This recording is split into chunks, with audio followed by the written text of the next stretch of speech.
Oi gente, eu me chamo Daphne Souza e tô aqui para apresentar para vocês mais um livro da coleção Filosofia e Fé Cristã.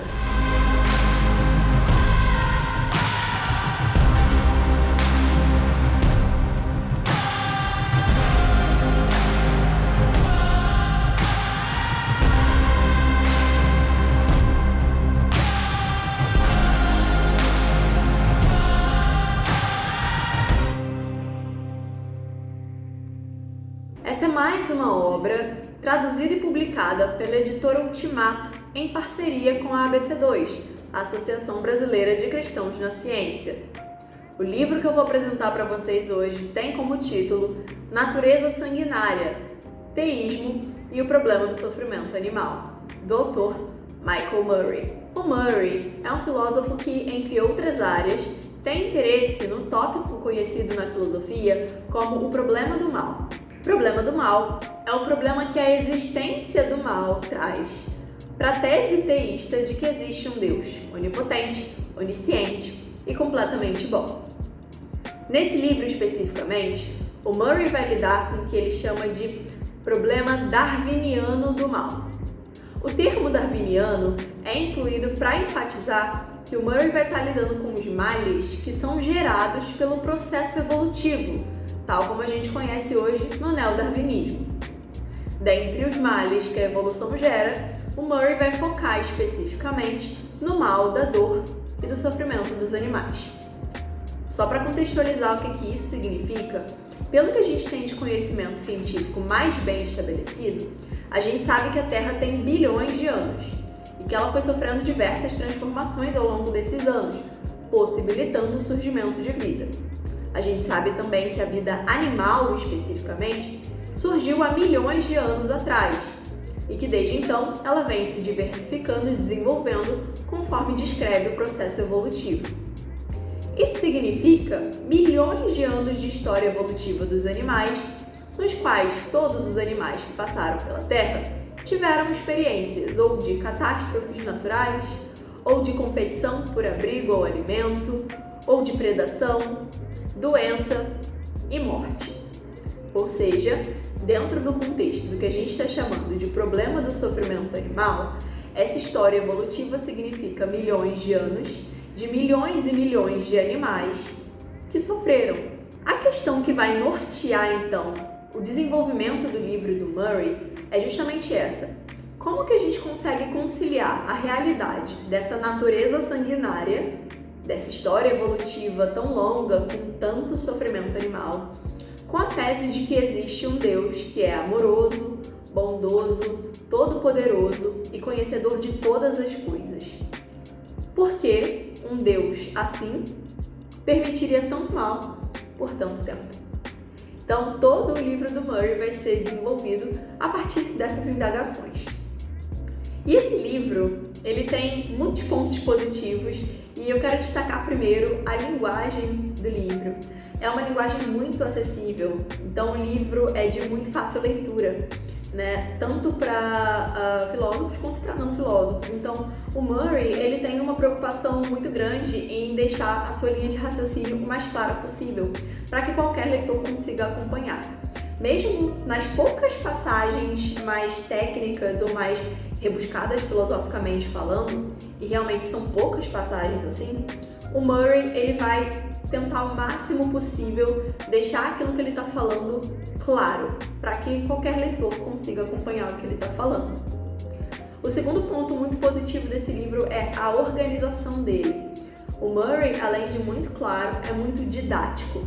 Então ele vai fazer uma introdução ao tema muito rica, muito aprofundada, com muitos detalhes sobre o que é o problema do mal, contextualizando o problema do sofrimento animal dentro desse problema do mal, como na filosofia é respondido geralmente esse problema do mal.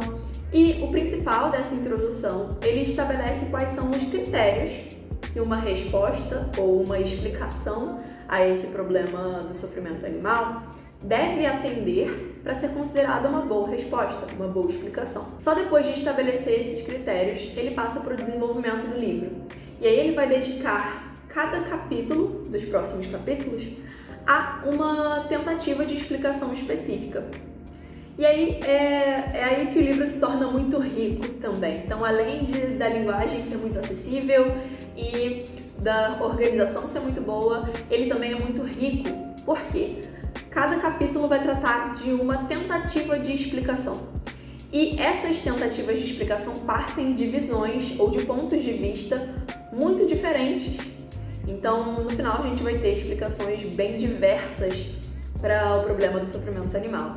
E, às vezes, esses pontos de vista eles são até opostos, né? Só para dar exemplos aqui do que a gente encontra no livro, um desses capítulos ele vai tratar da visão que é chamada de neocartesianismo, que é aquela visão que nega, ou pelo menos questiona fortemente, a realidade do sofrimento dos animais.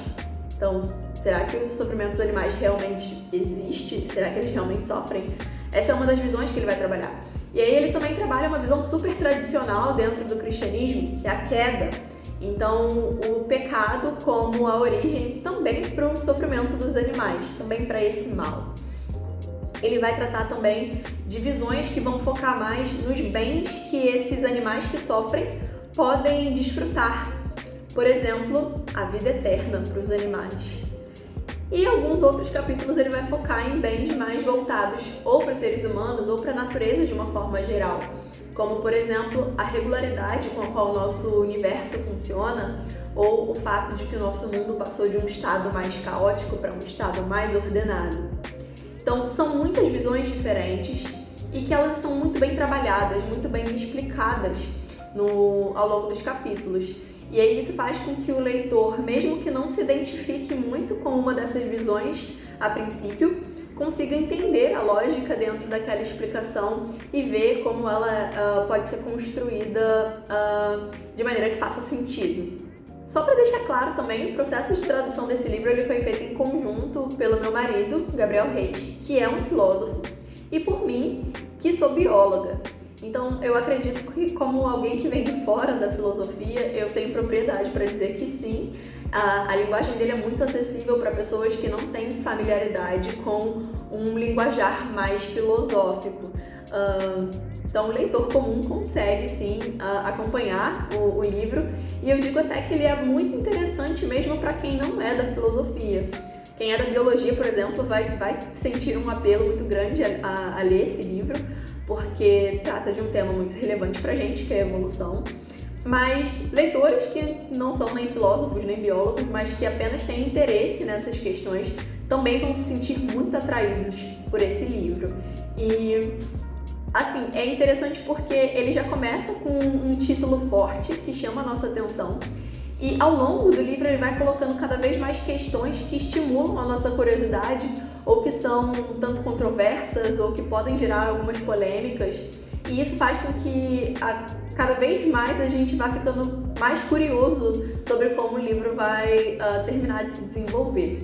Então, eu acredito que é um livro muito rico e que com certeza vai cativar e vai atrair qualquer leitor interessado pelo tema que comece a ler o livro. O que eu acho que é a chave de ouro, assim, e para concluir aqui o mais fundamental, é que o Murray defende que a gente não precisa escolher apenas uma dessas visões, ou que elas não são excludentes, mas que a gente pode combinar essas explicações e acabar com uma resposta muito mais robusta.